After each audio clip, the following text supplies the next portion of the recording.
get started.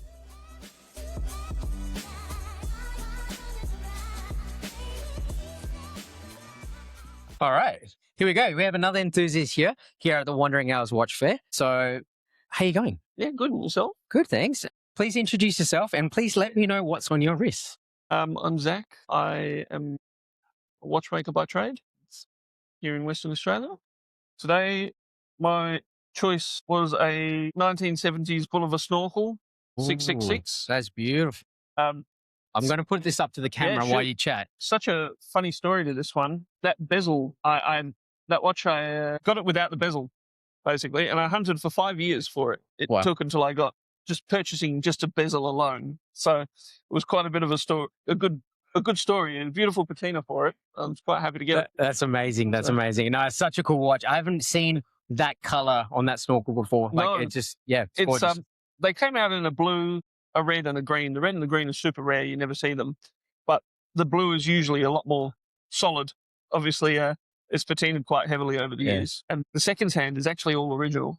Nice. Still holding that fluorescent color. I was going to say, it looks really good for its insane, age. isn't it? Yeah, it's awesome. Well, now tell me, what's your favorite watch brand of all time?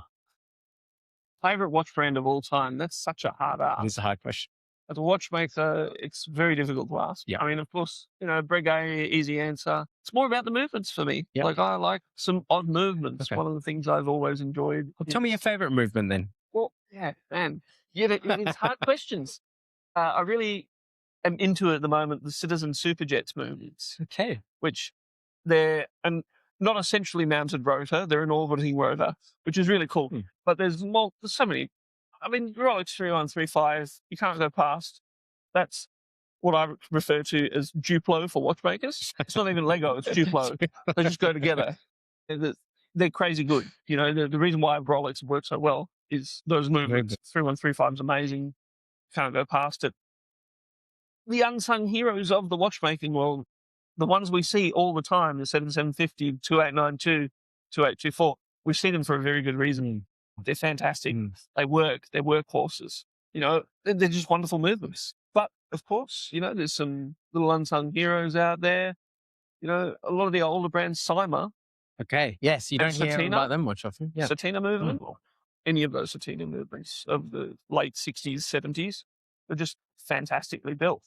It's always good to get a watchmaker's perspective on these things. I find with a lot of the enthusiast circles, at least nowadays, a lot of people that are getting into this hobby new, like me, myself, I'm really relatively new to this hobby compared to other people.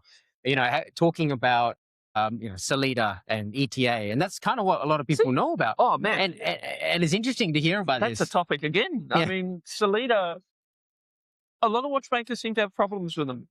I don't. I think they're an accessible movement that went up against the big guys. The big guys realized they effed up, essentially, and had to start producing movements back to the brands again. But Sellita took it and ran with it. Yeah. And the quality issues that they might have had in the beginning, they're gone. I don't see those quality issues. The SW200, I think, that thing there, I think, quite often performs after service a bit better than an ETA. ETA version. That's good to hear. And I think I'm going to need to hear more of this. We have to get really into this when we get you guys on the podcast. How's my pitch? Pretty good. But the only thing you can fault on some of those Sellitas might be the feel of the date chain when you're setting it. That's the only thing. Yep. And it's not even the grease can't help that.